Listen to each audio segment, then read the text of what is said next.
दुनिया में कुछ लोग ऐसे होते हैं जो खुद कभी क्राइम नहीं करते बल्कि वो क्राइम को ऑर्गेनाइज करते हैं। जेफरी एप्स्टीन का नाम जब पहली बार न्यूज में आया तो उसे सिर्फ एक क्रिमिनल बोला गया, लेकिन जब एप्स्टीन फाइल खुलती है तो पता चलता है कि ये कोई मामूली आदमी नहीं, ये पूरा सिस्टम था जिसने कुछ ही पल में पूरी अमेरिकी सरकार को हिला के रख दिया था। क्योंकि इस फाइल के अंदर ऐसी जानकारियां थी जो बाहर आते ही पूरे पावर स्ट्रक्चर के लिए खतरा बन सकती थी। क्योंकि इस फाइल में उन लोगों का नाम था जो नाबालिग लड़कियों का शोषण करते थे, उन्हें सेक्सुअल अब्यूज करते थे।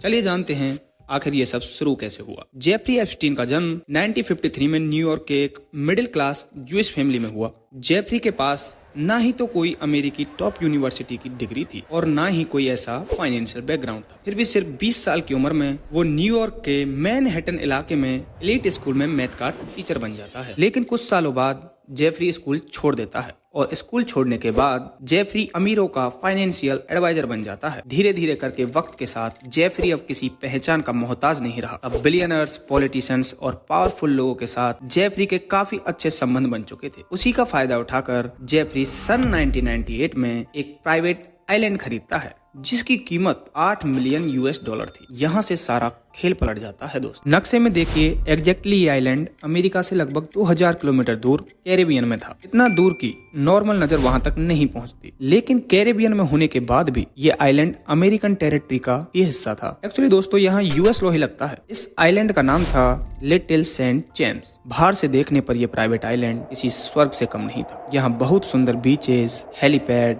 स्विमिंग पूल, लग्जरी बंगलो, यहाँ तक कि एक जिम भी था। लेकिन ये आइलैंड बाहर से देखने पर जितना शांत दिखता था, इसके पीछे का सच उतना ही भयानक था। एक ऐसा सच जिसमें इस आइलैंड के आसपास रहने वाले लोग इस आइलैंड को पीडोफाइल आइलैंड कहते थे। यहाँ 12 से 17 साल की लड़कियों की ट्रैफिकिंग की जाती, उन्हें सेक्सुअल अब्यूज किया जाता था। This is me. This was me. This is me. When I met Jeffrey Epstein. This is me when I met Jeffrey Epstein. I was 14 years old. I was 16 years old. I was 16. 17. 14 years old.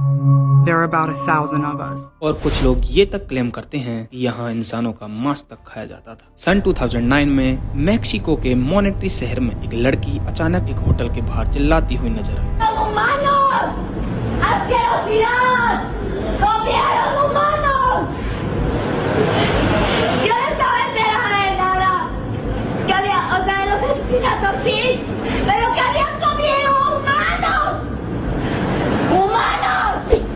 लड़की का नाम था Gabriela रिको हिमेनेज। Gabriela इस video में कहती है वो उस रात एक प्राइवेट पार्टी में गई थी जहां सिर्फ अमीर और पावरफुल लोग शामिल थे। उसका कहना था वहां हत्याओं के साथ साथ इंसानों का मांस तक खाया जा रहा था। इस वीडियो के वायरल होने के बाद पुलिस वहां आई और गैब्रिएला को अपने साथ ले गई। इसके बाद गैब्रिएला आज तक कभी पब्लिक में फिर से नजर नहीं आई। यहाँ सबसे शॉकिंग बात ये है कि इस आइलैंड पर कौन कौन आता था। यहाँ आने वाले लोग कोई नॉर्मल लोग नहीं थे। फेमस सेलिब्रिटीज, बिलियनर्स, साइंटिस्ट, इनमें कईयों बड़े बड़े नाम शामिल हैं। साइंटिस्ट स्टीफन हॉकिंग, ब्रिटेन के प्रिंस एंड्रयू, म्यूजिक हिस्ट्री का सबसे बड़ा नाम माइकल जैक्सन तक यहाँ आते थे। कईयों पॉलिटिशियन, यहाँ इनके लिए पार्टी ऑर्गेनाइज की जाती थी और इनकी जरूरत के हिसाब से हर चीज इन्हें प्रोवाइड की जाती थी। अब सवाल ये है ये सब करता कौन था।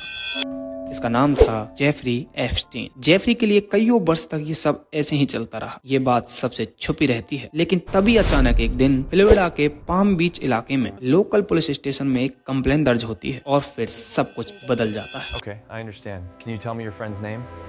कंप्लेन करने वाली एक 14 साल की लड़की थी। लड़की बताती है कि रॉयल पाम बीच हाई स्कूल में उसके साथ पढ़ने वाली एक क्लासमेट उसे एक अमीर आदमी के घर ले गई थी और उसे बोला गया कि बस मसाज देनी है और उसे इसके $200 से $300 मिलेंगे। लेकिन वहाँ उसे मिलता है एप्स्टीन जो उस लड़की को अपने कपड़े निकालने के लिए कहता है और फिर उसे मोलेस्ट करता है। पुलिस ये सब सुनकर तुरंत अपनी कार्रवाई पर लग जाती है और पहले विक्टिम से बात करती है और उससे पूछताछ करती है। पुलिस कहती है क्या तुम ऐसी किसी और लड़की को जानती हो जो एप्स्टीन के यहाँ गई हो? Do you know any other girl who went to Epstein's place? उसने 2 नाम लिए और उन 2 लड़कियों से बात करी गई तो 2 और नए नाम सामने आए। पुलिस ये सब सुनकर हैरान थी। पुलिस एक विक्टिम को ट्रैक करती तो 2 और नाम सामने आ जाते। इसमें सबसे कॉमन बात यही थी कि सभी लड़कियों को मसाज के बहाने बुलाया गया था। जेफरी हर लड़की को अलग से पैसे देता यदि वो कोई और नई लड़की लाए। धीरे धीरे करके अब ये केस FBI के हाथों में आ गया। सभी विक्टिम्स के स्टेटमेंट लिए गए। अब ये केस बहुत स्ट्रांग हो चुका था। जेफरी एप्स्टीन पर केस इंटरनेशनल सेक्स ट्रैफिकिंग का लगाया गया। 36 नाबालिग विक्टिम और कईयों गवाह, पुलिस और FBI के इन्वेस्टिगेशन, इतने भारी चार्जेस, लेकिन इस सब के बावजूद भी कोर्ट के द्वारा जेफरी को मात्र 18 महीने की सजा सुनाई गई। और इससे भी शॉकिंग बात ये थी दोस्तों कि उसको सजा पूरी होने से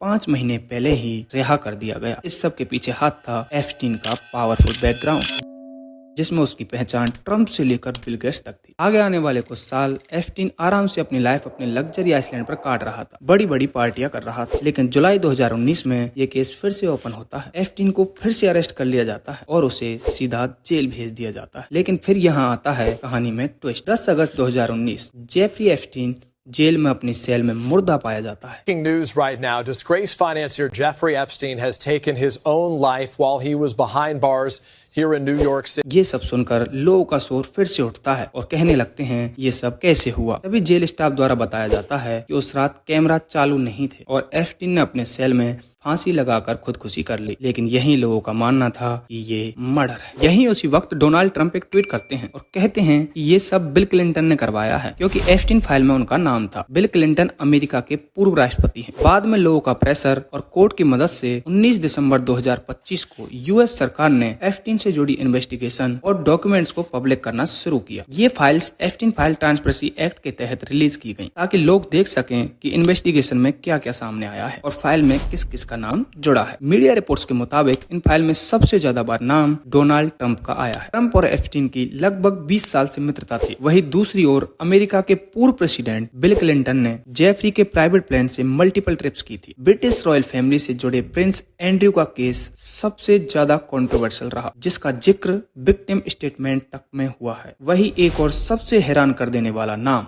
बिल गेट्स, जिनके बारे में बताया जाता है कि इन्हें रशियन लड़कियां बहुत पसंद थी और इसी वजह से बिल गेट्स को STI जैसी डिजीज हो गई। आगे चलकर इसी वजह से बिल गेट्स का अपनी वाइफ के साथ डिवोर्स तक हो गया। यूएस डिपार्टमेंट ऑफ जस्टिस के मुताबिक लगभग 300 हाई प्रोफाइल लोगों के नाम पब्लिक फाइल में अपीयर हुए हैं। सवाल उठता है कि इतने पावरफुल लोगों का नाम होने के बाद भी एप्स्टीन फाइल पब्लिश कैसे हुई। इसके बारे में बताएंगे हम नेक्स्ट वीडियो में। तब तक के लिए वीडियो को लाइक करें और चैनल को सब्सक्राइब करना ना भूलें और कमेंट में अपनी राय दें, आखिर ये दरिंदे मासूम बच्चों के साथ ऐसा क्यों करते थे।